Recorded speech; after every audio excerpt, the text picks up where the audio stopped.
as Bill would do. Oh my God, I'm missing fingers. No, welcome to Stone Soup Poetry. Welcome to National Poetry Month. Welcome to Stone Soup Poetry for National Poetry Month. Last week we had Rich Boucher coming all the way from the New Mexico area, and this week from Country Road, West Virginia, we have Marianne Honaker, who is celebrating the release of her late 2023 collection, Whichever Way the Moon. Also, additional collection includes Becoming Persephone. Another collection I'm forgetting about, but I did only because I've been exhausted all day. But I wrote a little blurb for it because I love that book, and I'm looking forward to reading Whichever Way the Moon, and as well as her newest manuscript, which is a work in progress. We're gonna have a quick open mic, and then we will get to our beloved feature tonight. Support your local poets and not so local poets. The link to Mary's book is in the comments section, and I hope you guys support it by buying it and support Main Street Rag, because not only are they a wonderful journal, they published me in the way distant past, and they've also put out a number of books this year and last year who have been of people who have been Stone Soup features. So they do good work, people. They do lots of good work. And speaking of good work, let's go on to our open mic. Flawless, seamless segue. The Ramdinator 5000 has selected, randomly, of course, completely drawn from a virtual digital hat, who is going to be reading tonight. And our feature tonight, our first reader for tonight is also, by divine coincidence, the one of the featured writer-artist combo contributors to Oddball Magazine. He contributes photography on a regular basis, and during April, oddballmagazine.com features the artists who are also poets, and they have their own, they illustrate their own work. Up this week and featured this past Monday is Mr. Magister Galt, otherwise known as Edward S. Galt. Edward, take it away. Thank you. I'm going to read a quick couple here in the humorous category. One is one of my classics, Holiday Food. It's called Holiday Food. Holiday leftovers are tricky business. I could never get away with raiding the fridge at night, so I have to wait for all the others to leave before I can begin to rustle in the fridge to get at the turkey. Here's the tricky part: how to leave just enough so that no one knows that anything was ever taken out. When supper is being prepared, there is just enough. Factor in that everyone else is going to be doing this. Picking, then leaving, just enough. We had all done such a superb job of this that when my wife pulled out the container a week later, it was still 3/4 full. The question was, could we still eat it? It didn't seem too bad at first, but as I was retching over the sink, I prayed for the sweet mercy of death. All right, and now this second one is a quick one. It's called Drawing the Moon, and I published this in the Brownstone Poets Anthology late last year, and it got nominated for a Pushcart Prize. And it's called Drawing the Moon. It's my own moon poem. Drawing the Moon. You came up to me with your little red book, the one you put the stickers in, and a crayon. You told me that you wanted me to draw the moon. So I drew a line for the horizon. Long vertical lines became trees. A river flowed down through them. Then I drew stars.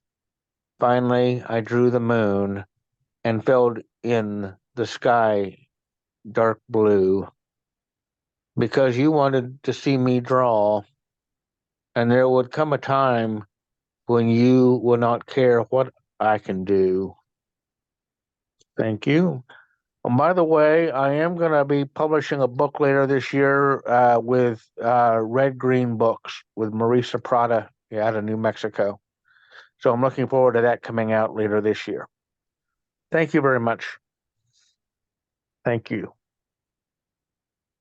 So that's not just you being part of an anthology, that's you actually coming out with a full book. That's me coming out with a full book. Very good. Congratulations. And check out Thank Red you. Green Books. They put out at least one chapter of one part of a anti-gun violence anthology among many other works. And the publisher Marissa Prada, I guess, was nominated to apply for Poet Laureate of Albuquerque, New Mexico. So lots going on with Red Green and Marissa, who was here in the last open mic. And I did actually publish in their anthology too, but it was photography, not poetry. Ah, But I hope to get in some poetry in there sometime too. very good. Thank you. Let us move now to Miss Jan Rowe at the helm.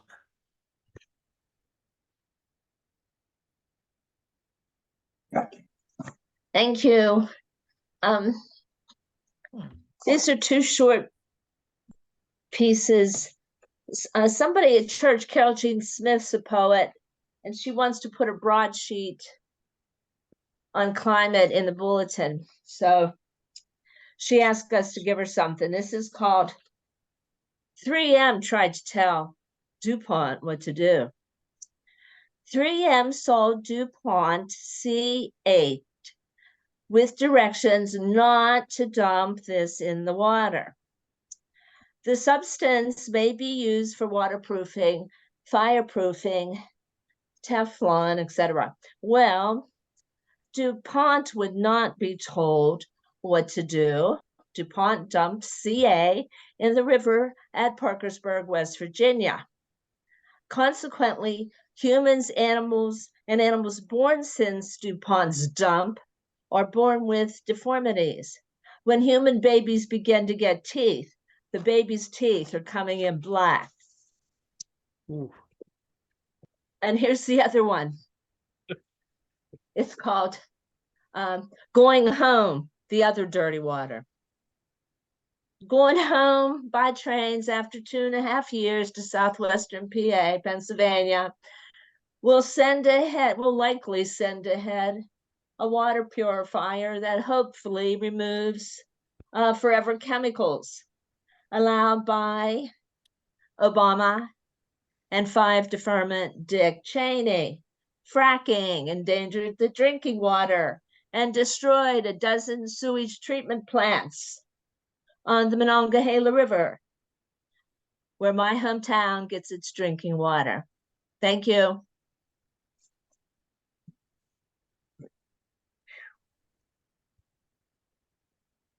Thank you, Jan. And going from Jan now to Mr. Ken Johnson. Frequent contributor now to the open mic and also a guest commentator on my blog whenever I post a new poem for National Poetry Writing Month. And not having trouble getting off mute this week.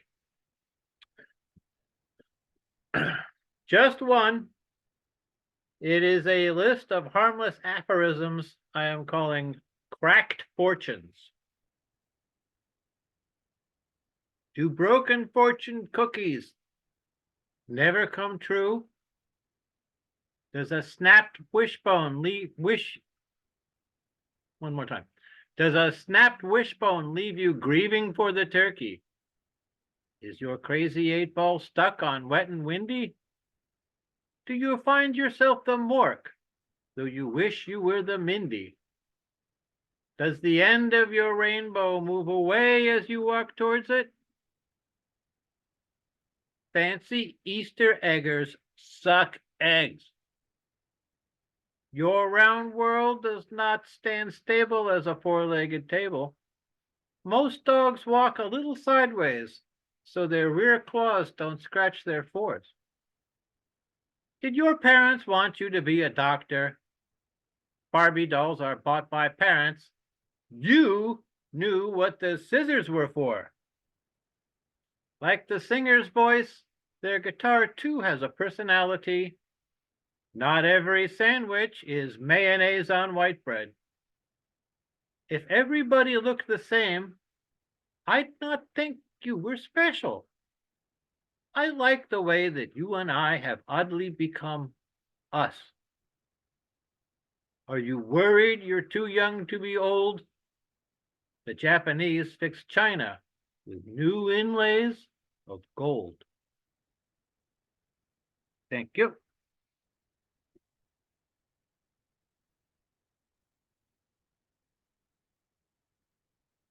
Thank you, Mr. Johnson. And up next, as we go down our names, let's welcome up another familiar face, Mr. Wombat himself, John Wesick.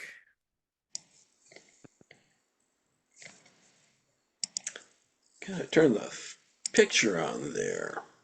Hole in the sky. Swells of cumulus part because this is no hour for ordinary miracles. As the moon nibbles our star, the orange sunset overhead pours otherworldly light on steel lawn and deck chairs. The moon covers more until God's miracle, totality.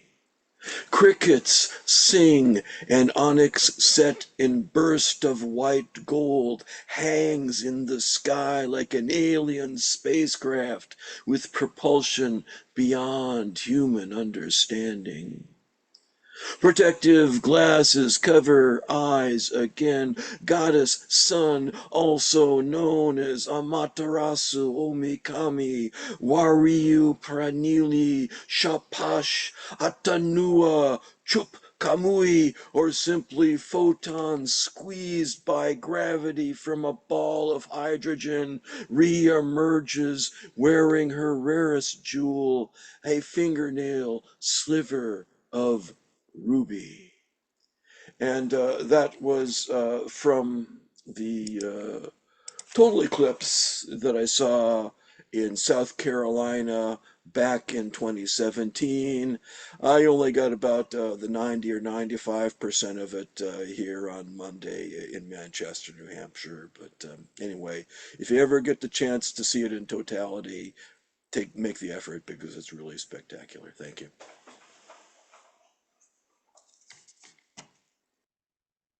Thank you, John. Up next, the Dragon Slayer himself, apparently. The killer of smog. Let's welcome up Mr. Bill Lewis. Yay!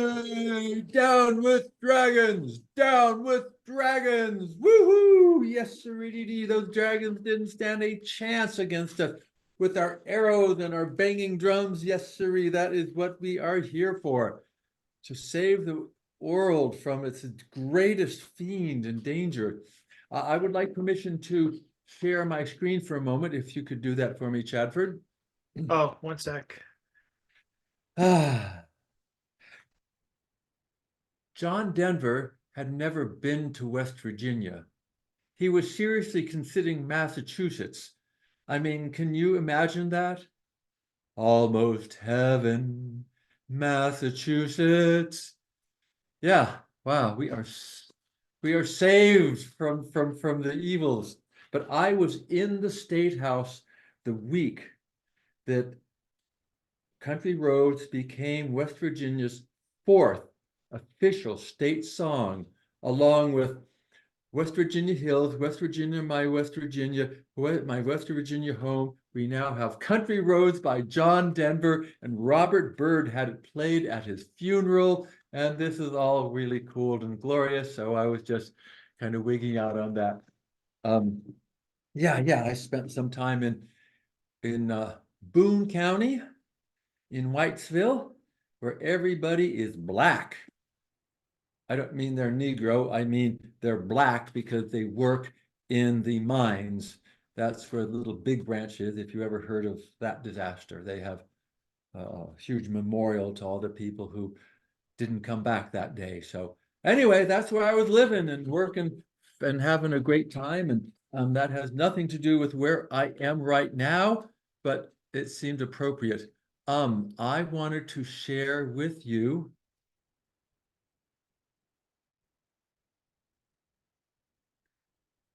That didn't work very well. There we go.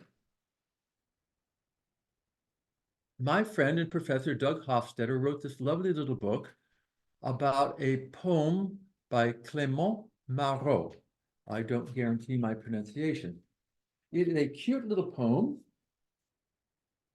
which, open up book.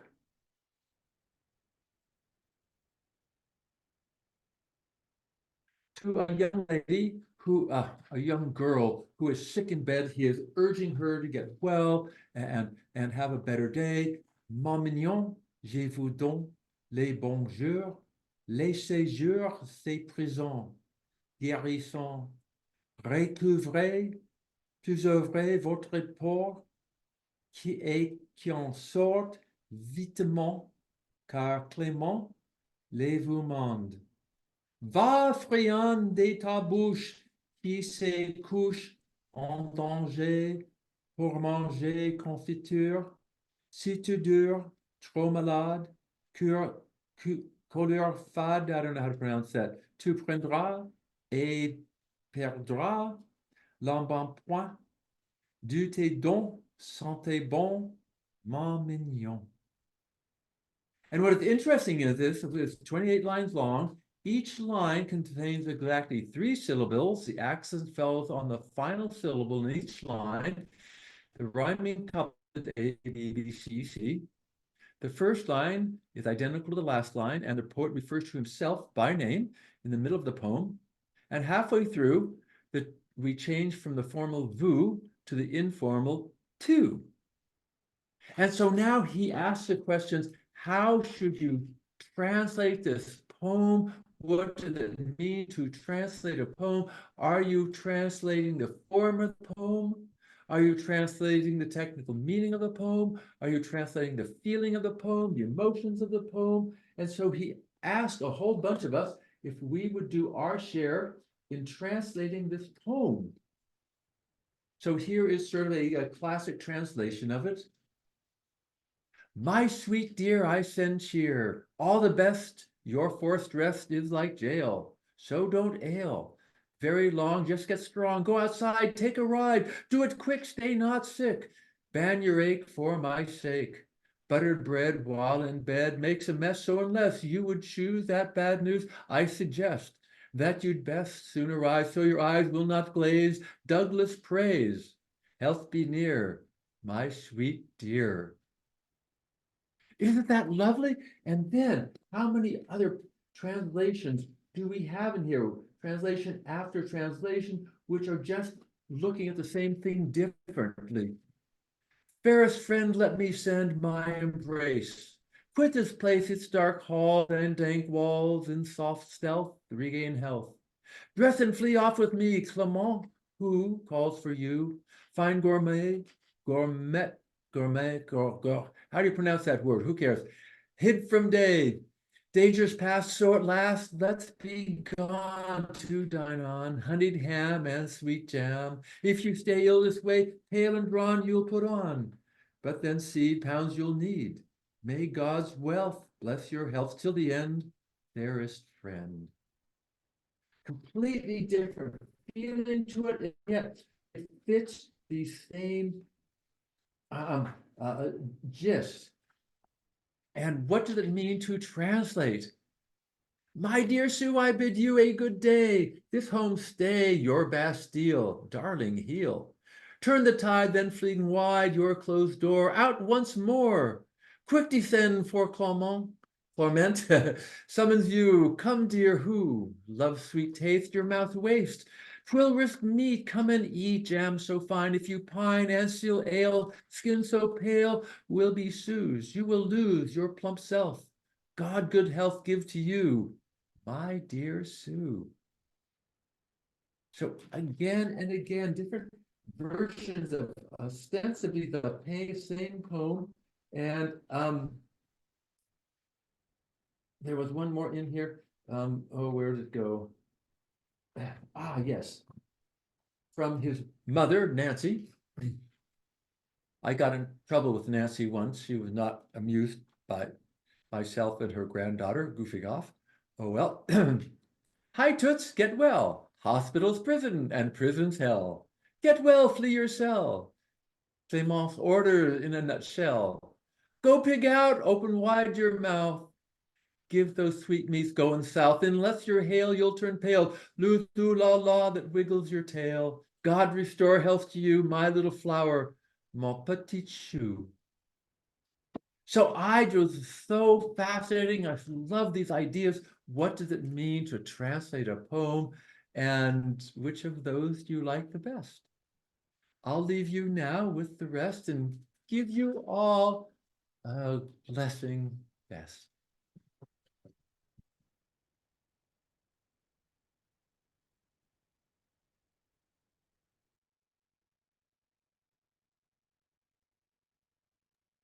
Thank you very much, Bill. I don't know if Clay wants to read. You can let me know by pressing 1 in the chat, sir.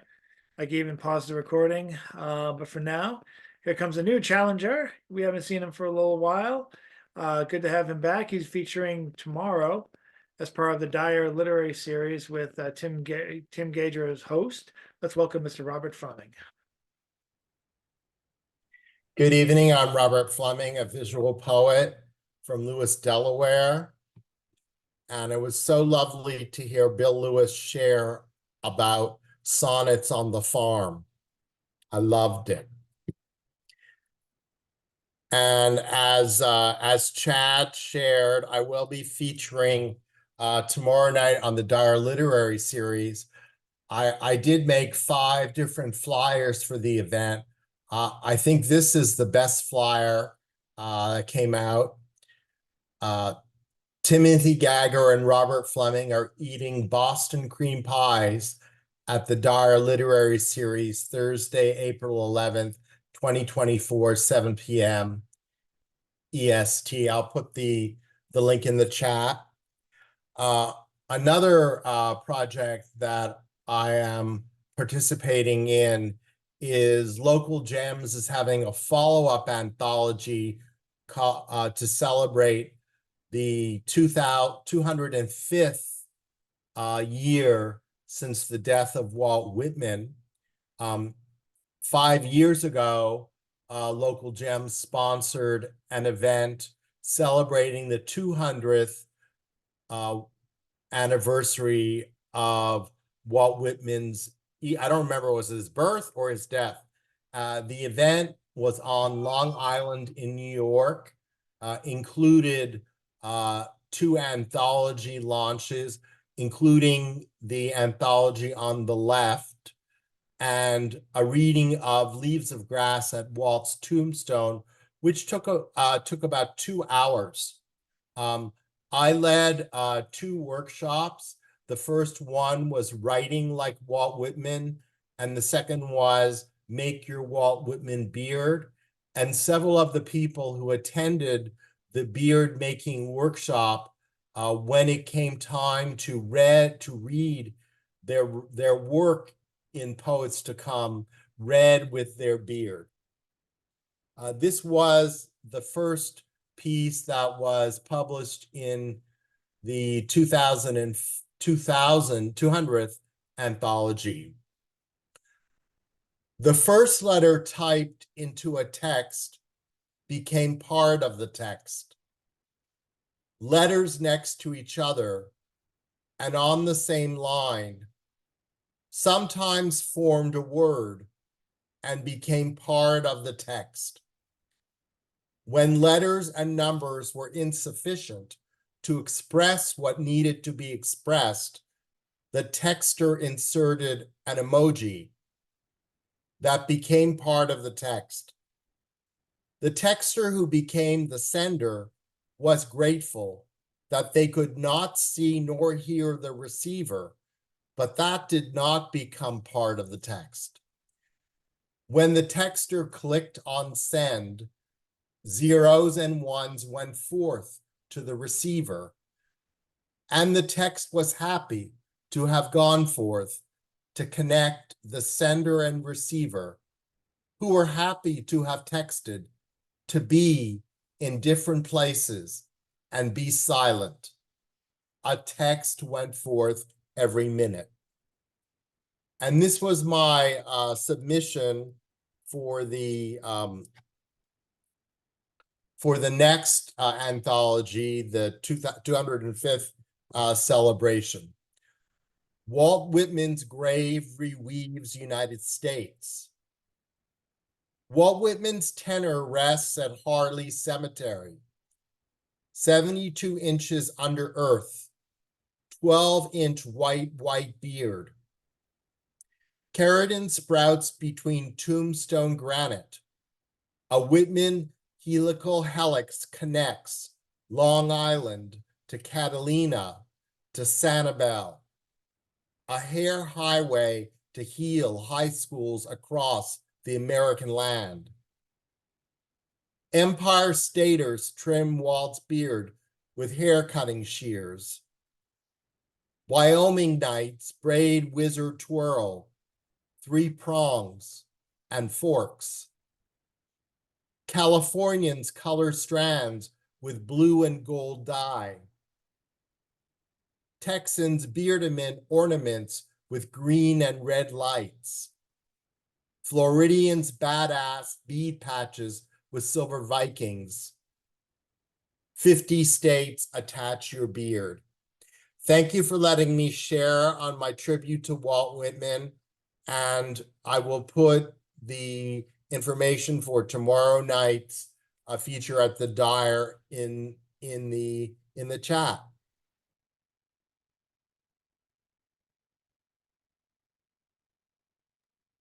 Thank you, Mr. Fleming. And I think all we have left is to welcome our closing open micer. Let us welcome up Mr. James Van Loy, columnist for oddballmagazine.com and a Stone Soup regular since forever. Check out his poem column. It's all one thing at oddballmagazine.com tomorrow at 11 o'clock. And let's welcome James. Thanks, Chad. So I have this piece here called Modern Times.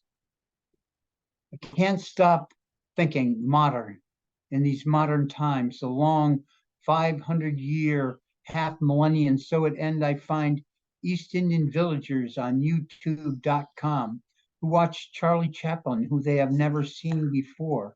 So there is the little tramp romping in old movies made over 100 years ago. This tiny man, harlequin of many patches, with a bowed cane for a quick slapstick, with which he dances everywhere he goes, relentless, miniature doll who pops back up when knocked down, and synchronous with the resistance way outside and beneath, if not actually also at once above mainstream, and who keeps on coming back again survive. He lives so even ancient Indians, farmers for thousands of eon years, you see, oh, he's the trickster, the coyote jackal that can eat your heart, floating as a feather along the beach and up the boardwalk, over the fields, above the plains, deep in the canyon, and through the caverns, up in the heavens, way in the blue of end time, modern. And so I have a Dutch song here too. It's not too long. Nu valt de nacht, zacht als de sneeuw, en alles staat stil in de kou. Valt er van ver en stir op mijn pad, dan neem ik hem mee voor jou. Stilstand in het woud, donker en het rood, de sparen versteen op pad. Het licht komt van ver, van licht jaar en ver, en ik ben onderweg. Nu is de nacht zacht all the snow, the Himmel's ice so blau. Ik drag en stir en vuur in mijn hand. Ik ben onderweg naar jou. Nu valt de nacht, zacht als de sneeuw. En alles staat stil in de kou. Ik drag en stir en vuur mijn hand. Ik ben onderweg naar jou. Kind of a kid's song, actually.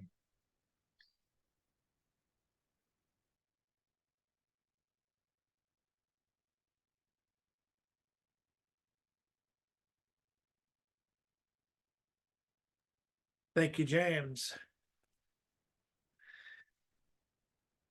And I'm just bringing up the boilerplate for tonight's feature, and then we can get started. And again, I'll repost the book link during the feature, and I hope you guys are interested in buying a copy, as well as being on the lookout for her next manuscript, wherever that may end up.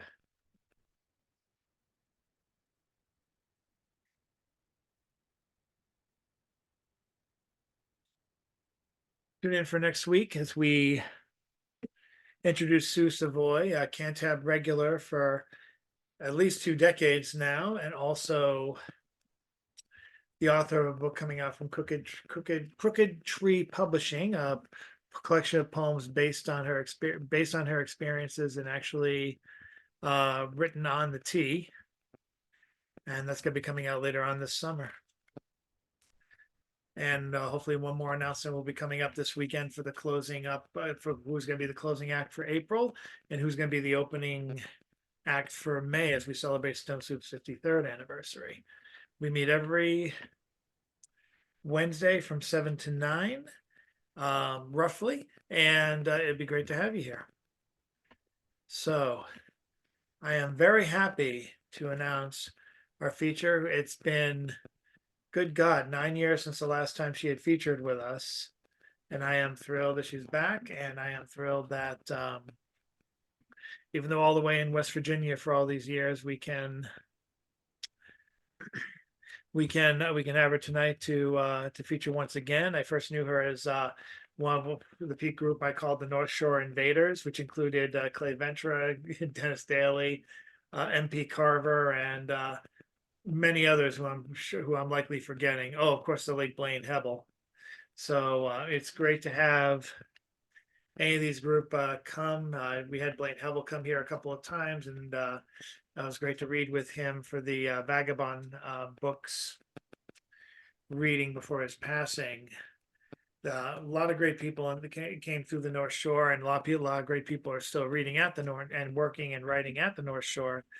And Miriam was one of those individuals who came, and I'm so glad that she is not only still working, still writing, but still publishing. I can't wait to see what the next book is, but enough of that. The brief boilerplate. Marianne Honaker is the author of Becoming Persephone from Third Lung Press. That was 2019. And Whichever Way the Moon from the aforementioned Main Street Rag in 2023. Her poems have appeared in Bear Review, JMWW, I don't know how you pronounce that, Juked, Little Patuxent Review, Rattle.com, Solstice, Sweet Tree Review, and elsewhere. She currently lives in Beaver, West Virginia. But there's so much more to hear, and I'd rather let you hear it from her. Ladies and gentlemen, put your hands together. Let's say 30 to 45 times for Marianne Honaker. And it's your turn. Hello. First I'll be reading from the book, Whichever Way the Moon. And then later from a new manuscript called Night is Another Realm Altogether. From Whichever Way the Moon, dirge for Gabby Petito. Petito from petite, meaning small, meaning vulnerable. There are men who search for such women so that they may more easily control them, master them, disaster them into gasping fear. Petite also suggests young, prone to bad decisions, the loudmouth boy who makes of himself a whirlpool, dragging everyone into his gravity, that large personality that draws her, you, me, into himself, a delirious round and round that only reveals its true form when she, you, I have already halfway drowned. You, I survived so many near misses. The night he strangled you, me, but other hands intervened. The sawn plank he swung at my head, but somehow you, I ducked. Somehow you, I slipped away into the night until the same morning found us safe. Such a tiny wedge of air between my head and the oncoming board. It caught in the passing wisp of my hair in a sudden updraft of air. It was only a few seconds, that minuscule avenue of time where I turned on the uneven rocks and spun to run, when the moon was darkened by a quick cloud and I hid ourselves in the empty space between tick and tock, thinking maybe tomorrow we'd be a heaven instead of a whole intact being. How small and incredibly lucky the space between she and you, me. It hardly exists at all.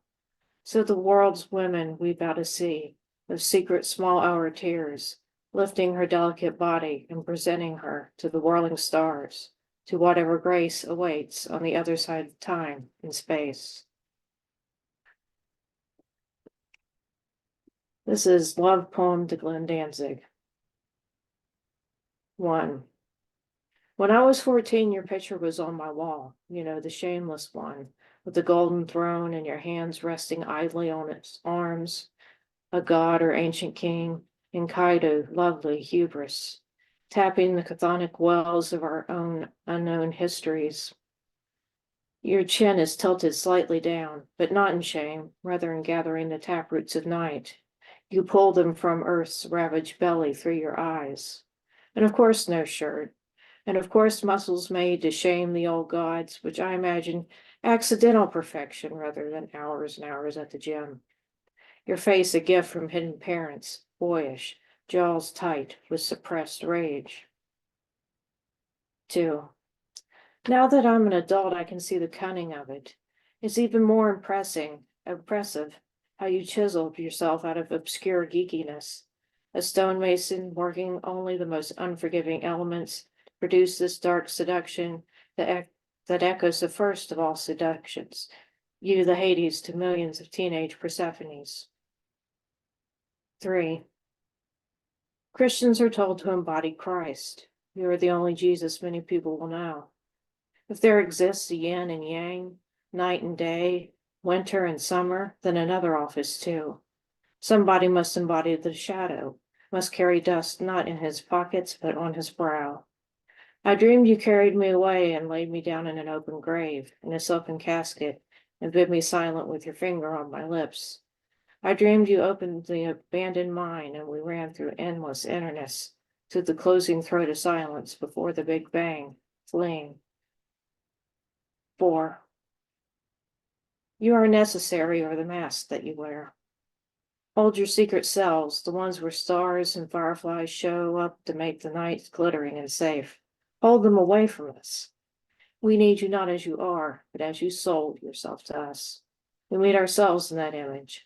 So even though your waist rounds and no dye can keep covered the gray fringing your temples, even if to some you seem the fool, never change, oh my mirror, my base dredgings, my thunder on the horizon past the one I let myself see. You see, a sacred calling. Someone must stand in the abyss between self and self.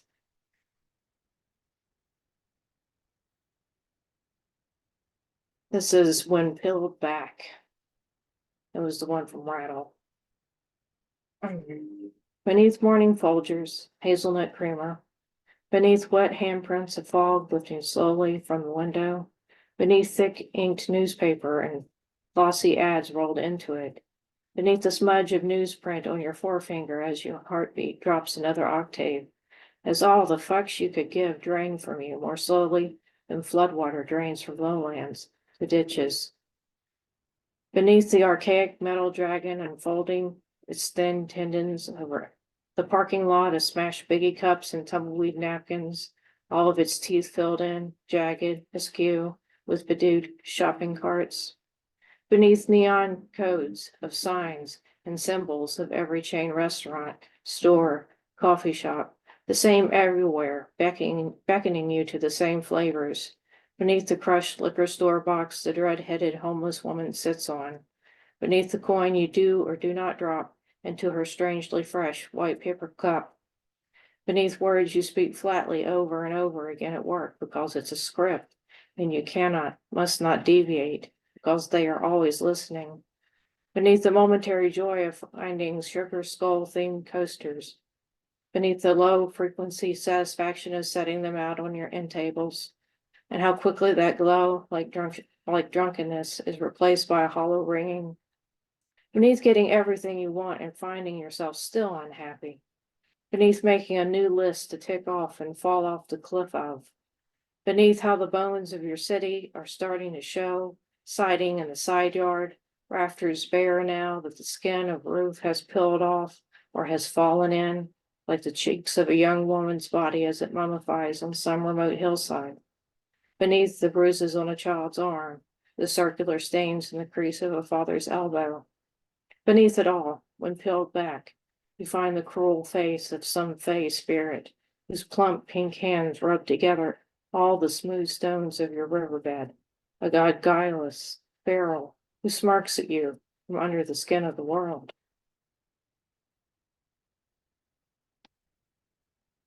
A little drink here.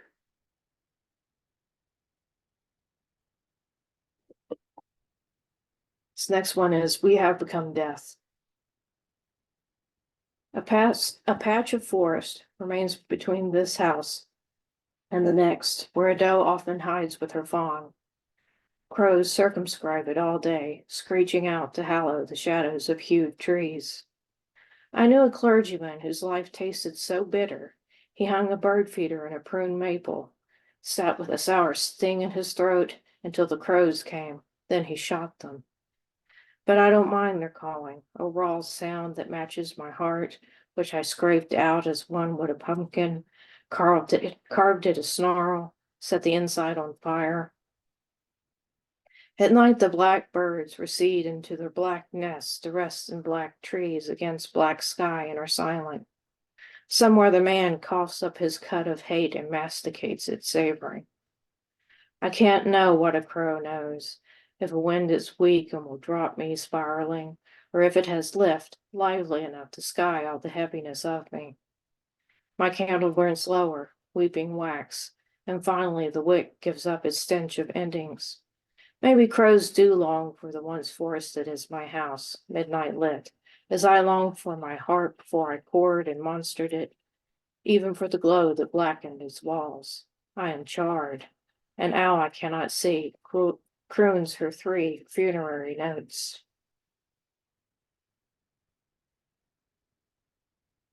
This one's called Severe Thunderstorm Watch. I'm in the sunroom waiting for the severe thunderstorm. South and west of us, it's already hit. A man was lying on his couch and found himself suddenly on his hands and knees in the yard, his house a heap of planks behind him.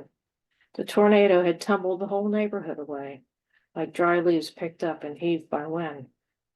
We've lost one of the tall pines that line the backyard already this year, trees planted for privacy in a neat row. There's a gap like a tear in a clean shirt. For months, road crews worked on debeautifying the roadways, hacking down every leafy thing beneath or near a power line. Of course, it must be done. It's simple math. Less trees near lines as the storms sweep and intensify means less time restoring power after the next big storm. The hurried crews didn't bother with cleanup, leaving the sawn limbs and mangled trees in a smashed tangle, then moving on. As the weeks advanced, the leaves of the felled trees brown and lisp in the wind. On all the hills lay trunk after trunk of the dead who didn't stand through the last storm. Their headstones are the circular clods of earth yanked up with their roots when they tumbled, fanned out behind them like a peacock's tail. We all know what it is, what it's called. We know it's come and will worsen, worsen. Still, all we know is the economics of land. On a walk with my dad, it was all he could speak of. This land is cleared and flat, but you can't get sewer in there. It's worthless.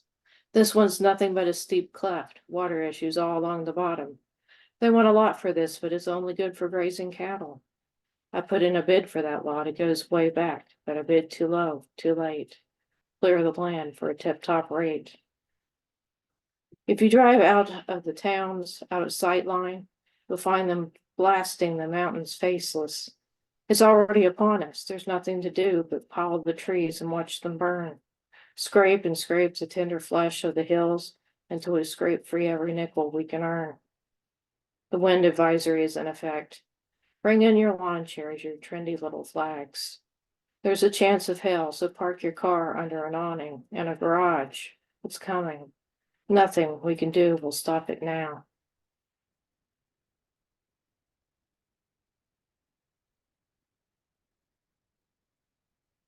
This is one that won first place in the West Virginia Writers Contest for long poetry. It's called The Hunter's Step. When I walk in the forest, I default to the hunter's step my father taught me. I drift in silence through trees. I let their quietness seep into me, the wholeness of the world as it is, as if falling into a bottomless well, dim and soft as twilight, when my bones loosen and my limbs root me home as the light blooms up into night. There should be no one with me for this sacred task of dismantling whatever wall of thought or feeling daily baffles me and casts me out, so that it recedes and I can step into being. Bird arias quiver through me, plucking my strings. The shuffling of small lives in the fallen leaves redefines me. My body sighs into lightness. I am a being among other beings, and each being speaks. It is not a language I understand with my ear or my reason. The soundless speech leaches from me the filth of anxiety, suns me out from the midnight halls of my mind, which works my legs and breath but otherwise stays mute. It rests and I rest. I am panting over the rocky uphill trail. All the things and things spindle from me like smoke caught in the breeze that billows my shirt sleeves. This last one from the collection is one that some of you may know. So it's been through edits since then. A Bloom of Jellyfish. Morning, Dan lifts her light, thinning frame, carries her to the car, drives her to the vet. Every day they say they'll do what they can, those cruel peddlers of hope. Rosie is dying. He won't admit it. He pours food down her throat with a syringe. Very soon he'll put on her leash, drive her to the beach, lay her wasted body on the sand she loved to gallop through. The sun will slip, a milky drop into the brine. Until then she fades slowly. Dan asked us to sit with her one night. A grim task. The dog paces room to room, toenails dragging over thresholds, her chin dripping drool, whining, whining. She won't sit, won't eat, won't drink. There's nothing to do but watch from the couch. Storm winds pace leaves to the screen. Sky billows like a shaken sheet. Electric charged blue. A darkness thinking of light. Mick tells her it will be all right. Yet how still and stir the air in that old house. Only the sound of Rosie gasping. How she hangs from Mick's arms like damp seaweed. How stiffly her legs jitter when he lowers her into her bed. Together we steer her through the dreaded passage. It's dark in there. We don't want to go ourselves, but we send her with a light pat. Go on, girl. And she trusts us, fine gods, and she goes.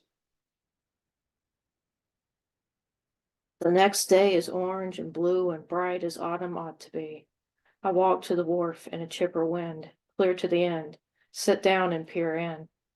There's a shine you have to steer your mind past, a sharp glaze of white over the brine.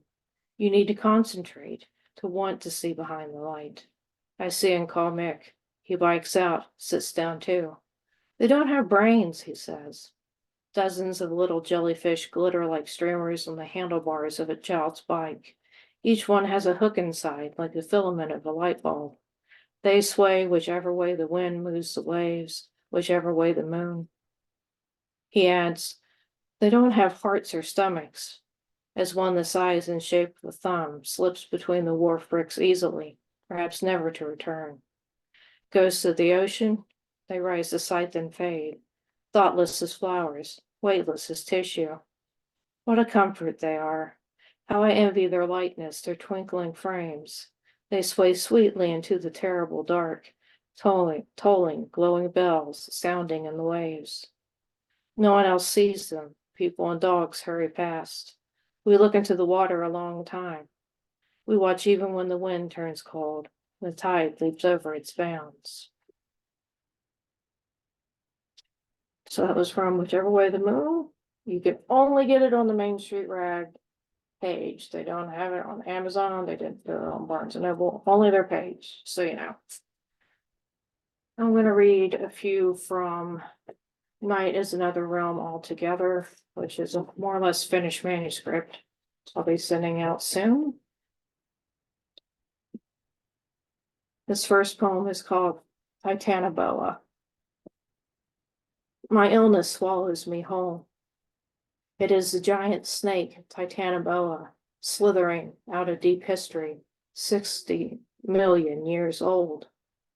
I was not visiting Titanoboa's territory, the forests and rivers of South America, nor had I slid backward in time to the late Paleocene to meet it.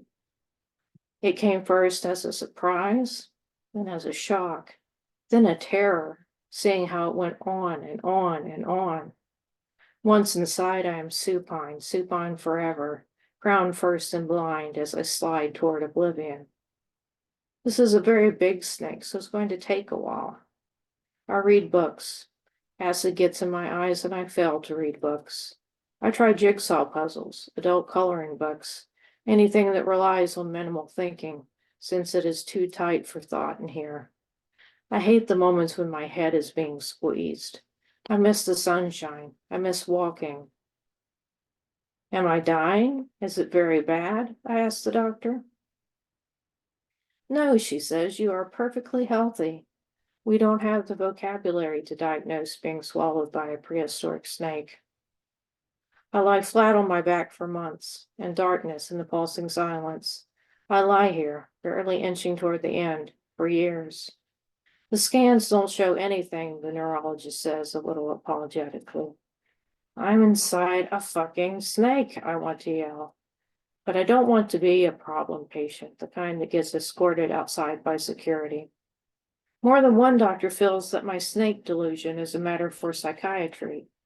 Despite how one loop of my reptile's body can fit in the office, while the rest of it is stretched down the hall, past reception, and out the door. They insist on this with the scales inches from their noses. A list of things I miss. The interplay of leaves and light, snow falling, and silence in its wake, going shopping, going to a ballet or concert, going anywhere at all. The lack of stimuli shrivels the mind. There's never anything new inside a snake. Being inside a snake does not meet the standards for disability in the state, Social Security writes. We believe there's still some kind of work you could do.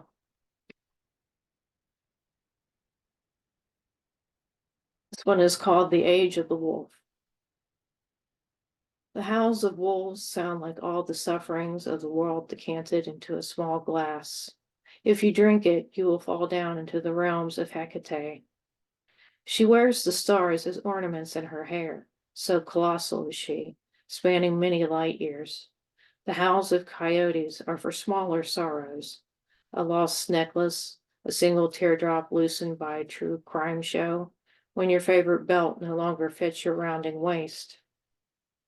The howling of wolves is sorrow that hollows you, the night kind, the formless kind, which is why Hecate gathers ghosts to wander the forest with wolves. The wolves, the phantoms, who can say when one cry cracks into another?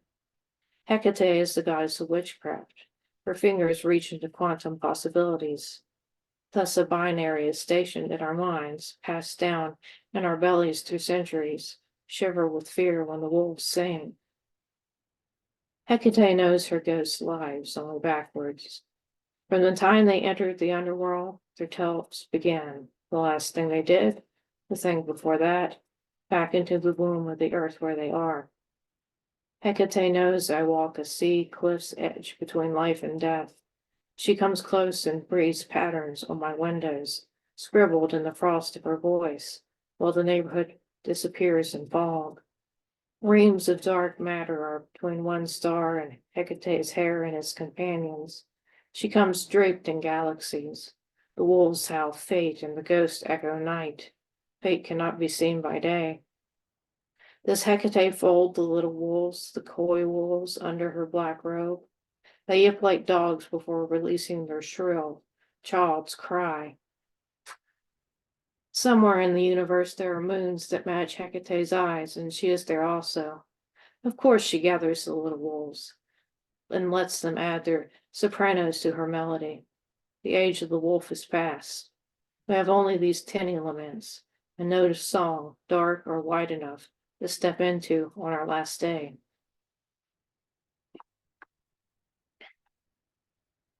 Drink here.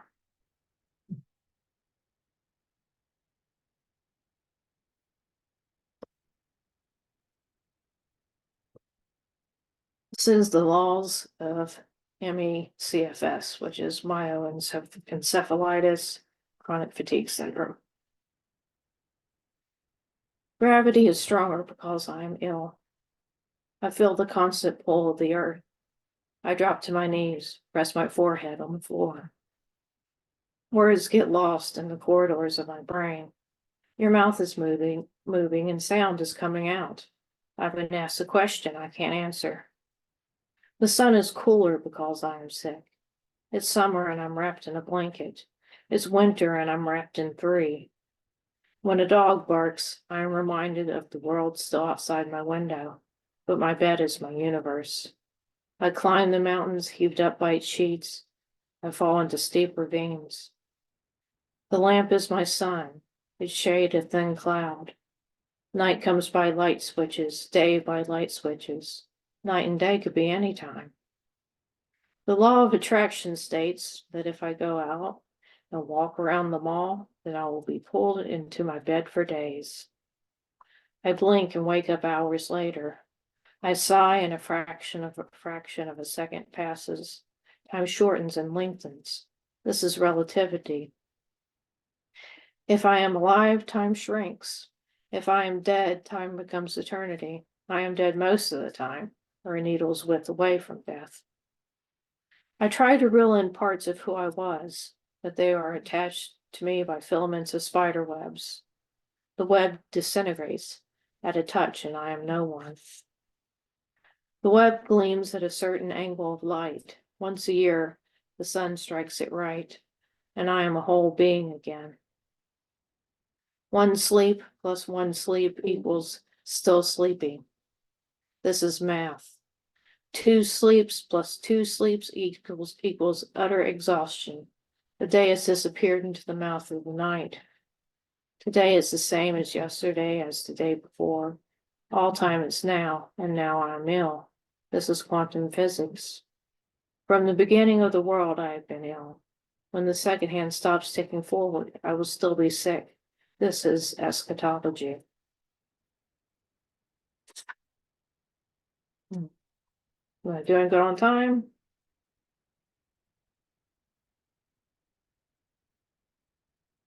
This Yeah, you want to do a couple more? I have 2 more here. Okay, sounds good. Loving this. This is called World Ball.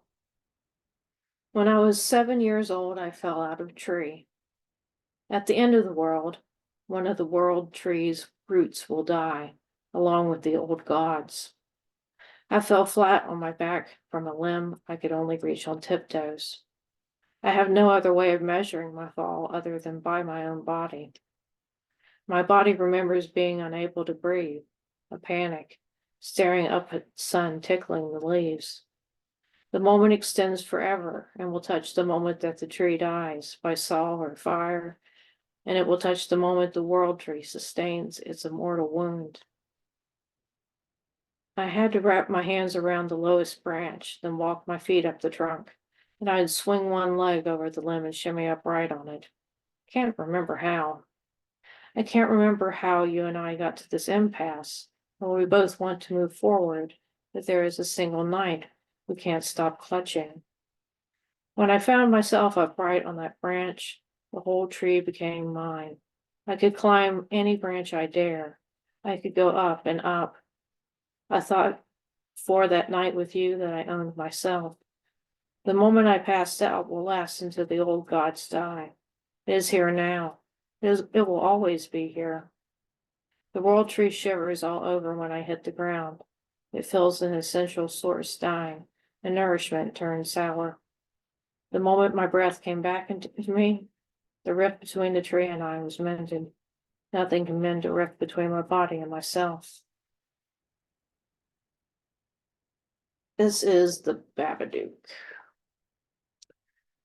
The monster repeats the final syllable of its name to terrify. It has a childlike face and an awful face. Its frightening face shines like an angel's. In the Bible, whoever sees an angel falls down in terror, prostrate, begging to live after knowing the unknowable. Whoever sees Babadook's hidden face knows the consciousness of black holes. All the suns burn through her mind.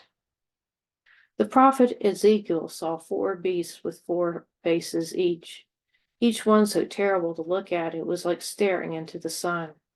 After that, their faces hovered over everything he saw, a holy imprint. Babadook has wings, but the filmmaker only let us see their enormous shadow. Sometimes Babadook can be small enough to be a child's secret friend. The beast steered with their human faces and stared straight ahead as they went. The filmmaker couldn't take the chance that we'd see the wings and know Babadook's real face centered between. If you have another face, like a lion's or an eagle's, it is best to confront the world with your human face. Follow that countenance as if you're a human. Drag the rest of you behind. Babadook is rage at living itself. It is incensed by giving of self to others. Don't even glance sideways at your eagle face. You are of the earth, not the sky. Remember Icarus and stare straight ahead into the world of human things. Babadook knows your lion face and wants to turn it to the front. Babadook knows your ox face and wants to remove the yoke. Babadook has a face like a careless candle. Babadook burns down the pillars of your mind. If you don't think you have other faces, you're a puzzle you've left unsolved.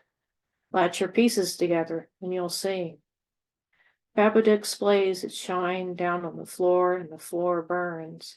Its radiance sounds like a scream and carries its own breeze, hot as a desert. On the apex of buildings, Greeks engraved the 3 brothers, Zeus of heaven and earth, Poseidon of the sea, and Pluto of the underworld.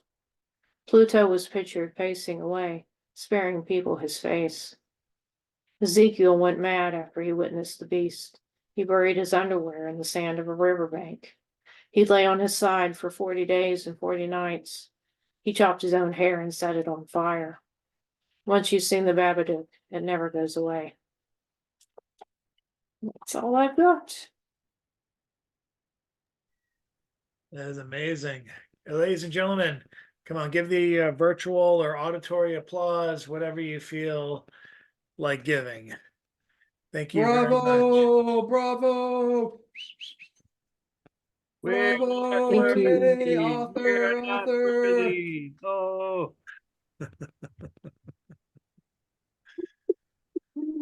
You Thanks. guys do good work. Thank you. Thank you. Thank you for your showing your praise. And again, I'm going to repeat one more time from Main Street Rag. The book is called Whichever Way the Moon. That's her latest. Get this now and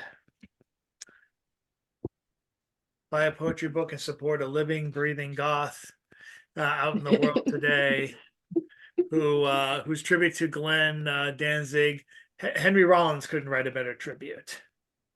That might be a two-person joke, but if you don't know what I'm talking about, look up Henry and Glenn Forever.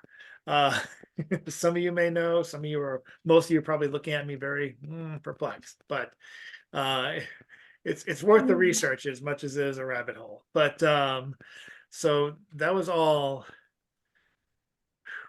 amazing and wonderful, and having known many people suffering from disabilities, including my sister and others to this day, is you paint a very vivid picture and metaphor, but very agonizing, real, and textual at the same time. And Thank you. I'm glad you're able to express that in your work, and I can't wait for the next book. I can't wait for the book that's coming to me, hopefully in the next couple of days. This will be fantastic. And what's the name of the other manuscript? The manuscript that's being sent out? I know you said it was. It is Night is Another Realm altogether. Again, the goth is right there. But this is. I'll be waiting for that that chapbook based on Danzig titles, song titles. If that hasn't happened already, you might have. But thank you It so could much, happen. and I hope everyone buys a copy of the new book. And Bird Becoming Persephone is also out there. I'll try and include a link to that when I post information after do a post reading post on Facebook and post this feature reading, which will be going up on YouTube probably sometime between 8 and 9 tomorrow morning. I'm looking forward to sharing that, and I hope you come back. I know you. One of the first things you said to me when I offered you the feature is one of the first things most people say to me when I offer them features. I didn't know Stone Soup was still going on. Well, we are still doing this. I didn't know Chad was alive. I thought he was AI. But much to the disappointment of my mom, I'm not AI. But Stone Soup is still alive and kicking. And we're every Wednesday night from 7 to 9 until further notice, and we don't intend on going anywhere. So hope to see you at some point again. And of course, when the new book comes out, let us know. We'll feature that one too. Okie dokie. And with the rest of us, and thanks so much to Clay, who is like Bigfoot, only seen in shadows and actual Bigfoot graphics when I have to post a birthday photo. Thanks so much for coming, and props to the North Shore people who hopefully will be watching this later. Next week we have Sue Savoy, Cantab regular and future author through Crooked Tree Publishing. That I believe is the publishing venue of Adam Stone, and many, many more to come. And hopefully some people who we haven't seen for a while, even since we've gone online. We'll be making Stone Soup appearances for the 53rd anniversary. I'll be looking forward to that. And with that, we give you a final wave. I thank Marian once more. Support her. If you have a PayPal or a Venmo, send it to me, Marian. We can send that as well. Support, above all, support and buy the poets and listen, and share the videos when I post them. And of course, share the events as they come. The more the merrier. It can be like this every week. All we need is you. And thanks, props to John, who's joining us by phone, and to Carol Weston, who we hope to hear from very shortly, hopefully before the anniversary month begins. Again, thank you guys very much. Have a great evening, and we'll see you next. The show's over. See you next time. We're not. Bravo! We're not worthy. Hey, bravo! Thank you, Marianne. We're not worthy. Bravo!